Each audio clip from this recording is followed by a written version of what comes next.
자, 여러분 안녕하세요. 오늘은 3과목의 제2장 자본시장과 금융투자업에 관한 법률에 대해서 한번 알아보도록 하겠습니다. 우선 첫 번째로 나오는 게 이제 재정 기본 방향이라는 건데, 이 재정의 기본 방향이 어떻게 변했는지 보자라는 파트입니다. 그래서 보시면 첫 번째로는 열거주의에서 포괄주의로 갔다라고 이렇게 나와 있는데, 이게 무슨 뜻이냐면 금융투자 상품의 개념이 이제 추상적으로 정의됐다라고 하는 겁니다. 그래서 어떤 거를 하나하나씩 뭐 A, B, C 이런 식으로 열거를 하는 것이 아니라 이제 포괄적으로 추상적으로 열거가 됐다라는 겁니다. 그래서 이제 규제 대상을 포괄적으로 만들기 위해서 포괄주의로 가고 있다라고 이해하시면 됩니다. 그래서 투자성이 있는 상품에 대해서 추상적으로 정의하는데, 이 투자성이라는 게 뭐냐라고 봤을 때 투자성의 정의는 원본 손실이 있는지 없는지를 따릅니다. 그래서 원본 손실이 있으면은 투자성이 있는 상품, 나는 원금 손실이 없어 라고 하면은 원본 손실이 없어서 투자성이 없는 상품이라고 이해하시면 되겠습니다. 그리고 이제 기관별 규제와 기능별 규제라는 게 있는데, 기능별 규율입니다. 그래서 경제적 실질에 따라 금융 기능을 분류한다라고 나와 있는데, 이 경제적 실질이라는 게 뭐냐면 펀드파는 은행이나 뭐 펀드파는 증권사나 다 동일하게 본다는 거예요. 그래서 어떤 펀드를 파는 기관이면은 다 규제를 가한다라고 보시면 되겠습니다. 이것도 어떻게 보면은 포괄주의와 굉장히 비슷하죠. 그래서 뭐 증권사는 이제 증권만 파는 데야, 은행은 예금만 하는 데야, 이런 데가 아니라 펀드를 파는 은행이든 펀드를 파는 증권사든 모두 이제 동일하게 규율한다라고 하는 게 기능별 규율이 되겠습니다. 그리고 업무 범위의 확장이라고 적혀 있는데, 이거는 이제 금융투자업을 이제 더 많이 활성화시키기 위해서 이제 업무 범위를 확장한다고 보시면 돼요. 그래서 6개 금융투자업의 상호 경업 허용합니다. 그래서 6개 금융투자업이 뭐냐라고 하면은 투자 매매, 투자 중개, 집합투자, 투자 일임, 투자 자문, 신탁, 이렇게 6가지가 있는데, 이 상호 간의 겸업을 허용하는 것을 이제 업무 범위의 확장이라고 하고, 투자 권유 대행인 제도를 이제 도입함으로써 조금 더 투자가 활성화되게 만들었다라고 보시면 되고요. 또한 이제 원칙 중심 투자자 보호 강화라고 적혀 있는데, 이제 투자자의 보호를 강화한다라고 보시면 됩니다. 그래서 공통업자별 영업행위 규칙이다라고 보시면 되겠습니다. 그래서 재정의 기본 방향은 이렇게 4가지 방향을 따라간다라고 보시면 되고, 제일 중요한 게 어쨌든 뭐 포괄적으로 간다 뭐 이런 거라든지, 아니면 기능별로 규율한다, 업무 범위가 확장됐다, 이렇게 보시면 되겠습니다. 그리고 이제 외워야 될 건데요, 금융투자업 감독기관 및 관계기관이라고 되어 있습니다. 그래서 감독기관은 어디냐라고 했을 때 우리가 가장 큰 상위기관이 이제 바로 금융위원회입니다. 그래서 금융위원회 같은 경우에는 금융에 관한 정책 및 제도를 담당하고요, 이 9인으로 되어 있습니다. 막 6인이다 라고 해가지고 이제 사기를 치는 문제들이 많은데, 이제 9인이라는 걸 항상 명심을 하셔야 됐고요. 이제 금융위원회 같은 경우에는 중앙행정기관이다 라고 보시면 됩니다. 그래서 금융위원회는 중앙행정기관이다 라고 암기해 주시면 되고요. 정책 및 제도를 담당한다, 이것도 꼭 한번 확인해 주시면 됩니다. 그리고 증권선물위원회라는 게 있는데, 이것은 자본시장 및 기업회계 관련입니다. 금융위원회는 정책 및 제도, 증권선물위원회는 자본시장 및 기업회계 관련 이제 업무를 처리한다라고 보시면 돼요. 증권선물위원회는. 그래서 금융위원회 내부에 설치되어 있습니다. 이거는 어떤 법인이 아니라 뭐 중앙행정기관이 아니라 이제 금융위원회 내부에 설치된 어떤 부서다라고 보시면 돼요. 그리고 금융감독원, 이제 저희가 가장 유명하게 아는 이제 금융감독원이 나오는데, 금융감독원은 금융위원회 그리고 증권선물위원회의 지시를 받아서 검사하고 감독하는 기관입니다. 그럼 여기는 이제 국가기관인가요? 라고 물어봤을 때 중앙행정기관인가요? 이게 아닙니다. 이게 바로 무자본 특수법인이다 라고 암기해 주시면은 정말 좋겠어요. 그래서 무자본 특수법인이다 라는 거 암기해 주시고, 그러면 이제 관계기관에 대해서 알아봐야겠죠. 관계기관 같은 경우에는 한국거래소 안에 시장감시위원회가 있습니다. 시장감시위원회는 시세를 조정하거나 불공정 거래를 감시하는 자율규제기관입니다. 타율적으로 규제하는 기관이 아니라 자율규제기관이다 라는 거 명심해 주시면 되고, 한국금융투자협회라는 관계기관이 있는데, 한국금융투자협회는 회원 상호, 이제 협회잖아요. 협회니까 회원이 있겠죠. 그래서 회원 상호 간 업무 질서 및 금융투자업 발전 목적으로 설립된 게 바로 한국금융투자협회다라고 보시면 되고, 이제 공기업 중에 굉장히 유명한 이제 예결원, 예탁결제원이 있는데, 예탁결제원 같은 경우에는 증권의 집중 예탁 및 결제 업무를 한다라고 보시면 됩니다. 그래서 이게 제가 알기로는 KRX 이제 안에서 이렇게 있는데, 이 예탁결제원 같은 경우에는 이제 주식회사예요. 그래서 집중 예탁과 결제 업무를 맡는다라고 보시면 됩니다. 우리나라에는 지금 거래소가 이제 ATS랑 KRX 이렇게 두 개가 있죠. ATS는 이제 3월자 이후에 이제 설립된 이제 대체 거래소고, KRX도 이렇게 두 가지 거래소가 있는데, 이 한국 거래소에서 집중 예탁과 결제 업무를 맡는 게 바로 예탁결제원이다라고 보시면 되고, 증권금융회사가 있습니다. 용어는 어려운데 증권사예요. 그래서 여러 가지 증권사들이 있는데, 금융위원회에 인가를 받아야 됩니다. 증권사가 되려면. 그래서 인가를 받아 설립한 주식회사다 해서 예탁원도 주식회사고요, 증권사도 주식회사입니다. 그래서 뭐 실제로 이제 주식 같은 것도 있죠. 그래서 증권을 담보로 하는 대출 업무, 투자자 예탁금 운용 업무를 담당한다. 뭐 증권사가 하는 업무들이죠. 그래서 이렇게 이제 증권 금융회사까지 봤고요. 금융투자상품거래 청산회사라는 게 있습니다. 이거는 좀 어려워요. 근데 그냥 외우시면 됩니다. 그래서 청산 대상 거래에 따라 발생하는 채무를 채무 인수, 경계, 그 밖의 방법으로 부담하는 업무를 하는 기관이 이제 금융투자상품거래 청산회사다라고 보시면 되고, 보통 장외 파생 상품을 이제 주로 거래를 합니다.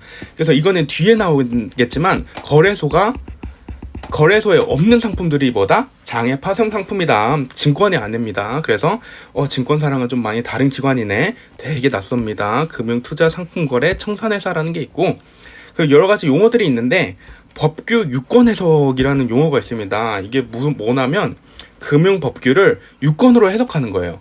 유권이 뭐냐라고 했을 때, 국가의 권한이 있는 기관에 대해서 법의 의미를 확정하고 설명하는 걸 유권이라고 한대요. 국가 기관이 이제 뭘 하나보다라고 하는 걸 유권으로 해석을 하고요. 그 항리 해석이라는 이제 반대말이 있는데, 항리 해석은 법관이 해요. 그러니까 저희가 이제 법 같은 거 해석할 때 보통 법관이 하잖아요. 근데 이제 법규 유권 해석이라는 거는 금융법규를 국가 기관이 해석한다. 국가 기관이 법의 의미를 확정하고 설명한다라고 보시면 됩니다. 그 비조치 의견서라는 게 있는데, 이거는 이제 법령에 위반되지 않는다는 의견서예요. 그래서 이거를 보내면 이제 사후에 제재 조치가 없어집니다. 뭐 이렇게 알아가시면 되고, 두 번째로 볼 거는 이제 금융 투자 상품에는 어떤 것이 있는가를 볼 거예요. 그래서 금융 투자 상품은 뭐예요? 원분 손실 가능성이 있는 투자 상품이다. 이게 뭐라고 했죠? 아까 전에 투자성이 있는 상품이라고 했죠. 투자성이 있는 상품. 이거를 이제 금융 투자 상품이다 라고 얘기를 하고요. 투자 원본 산정 시 제외되는 것이라고 해서 외우셔야 돼요. 판매 수수료, 그리고 보험계약 사업비, 그리고 위험보험료, 이런 거는 원본 산정 시, 투자 원본 산정 시 제외된다. 그럼 회수금액 산정 시 이제 되는 거는 뭐냐? 환매 수수료, 중도 해지 수수료, 그리고 세금, 그리고 거래 상대방의 채무 불이행에 따른 이제 미지급액, 이것이 이제 회수금액 산정 시 제외되는 것들입니다. 그리고 금융투자 상품의 제외 대상이라고 되어 있는데, 이거는 이제 외우셔야 돼요. 그래서 금융투자 상품이 아닌 것을 고르시오라는 문제가 나오는데, 이때 이제 이 세 개를 고르시면 됩니다. 원화 표시 양도성 예금 증서가 있고, 관리형 신탁의 수익권이 있고, 주식 매수 선택권이 있어요. 스톡 옵션이라고 하는 주식 매수 선택권이 있는데, 이거 어떻게 외워요? 했을 때 이렇게 외우시면 됩니다. 그래서 예수는 이제 선이다라고 이렇게 외우시면 되는데, 기독교는 아니지만 하여튼 이렇게 외우시면은, 예수선 외우시면은 예금, 수익, 선택해서 만약에 선지에 이거 딱 나오면 어차피 객관식이잖아요. 예금 있네, 수익 있네, 선택 있네 해서 고르시면 됩니다. 그리고 금융상품의 분류, 아까 장외 파생 상품 이렇게 나왔는데 이게 뭐야 라고 했을 때, 금융상품은 우선 첫 번째로 금융상품이 되려면 어떻게 해야 돼요? 원본 손실 가능성이 있어야 됩니다. 원본 손실 가능성이 있으면 금융투자 상품이에요. 근데 없으면 비금융투자 상품이에요. 너무 쉽죠? 그래서 다음으로 넘어가면 원본 초과 손실 가능성이 있냐 없냐로 판단돼요. 원본 초과 손실이 뭐예요? 내가 10,000원 투자했는데 20,000원 잃을 수도 있는 게 이제 원본 초과 손실 가능성이에요. 근데 주식은 어때요? 내가 10,000원 투자하면은 이제 증권 같은 경우에는 다 잃으면 청산되면 10,000원이잖아요. 근데 그렇지 않은 것들이 뭐다? 파생상품이다. 이 파생상품은 10,000원 넣어도 20,000원 잃을 수가 있어요. 되게 무섭죠. 그래서 이렇게 판단하시면 되고, 이 파생상품이 거래소 여부에 따라 장내, 장 안에 있어, 거래소 안에 있어. 이 장이 거래소거든요. 그래서 장내 파생상품, 거래소 안에 있으면 장내 파생상품, 거래소 안에 없으면 장외 파생상품이다 라고 해요. 그래서 저희가 앞단원에서 봤을 때 이 장외 파생상품은 이제 투자 전문가한테 우리가 추천해도 된다? 추천하면 안 돼요. 이 장외 파생상품은 무서운 거라서 전문가한테 추천하면 안 됩니다.